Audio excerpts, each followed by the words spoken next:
اردن ہے جسے جارڈن آپ کہتے ہیں، یہ موسیٰ علیہ السلام نے اپنی قیادت میں پورا علاقہ فتح کیا اور یہاں اسلامی نظام قائم ہوا۔ اس کے قیام کے بعد جو ہے آپ علیہ السلام 120 سال کی عمر میں دنیا سے رخصت ہوئے۔ رخصت ہونے سے پہلے آپ نے جو ہے 3 دن پہلے پوری قوم کو جمع کیا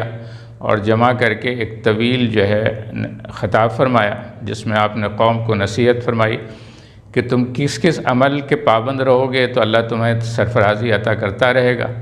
اور کس کس عمل کو اختیار کرو گے تو پھر تمہیں سزا ملے گی اور پھر تم اللہ کی ناراضگی کے تم حقدار ٹھہرو گے۔ اس تقریر کے جو ہے وہ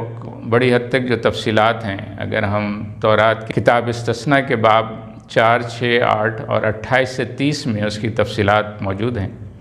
اگر کوئی صاحب ذوق مطالعہ کرنا چاہیں تو وہاں سے کر سکتے ہیں۔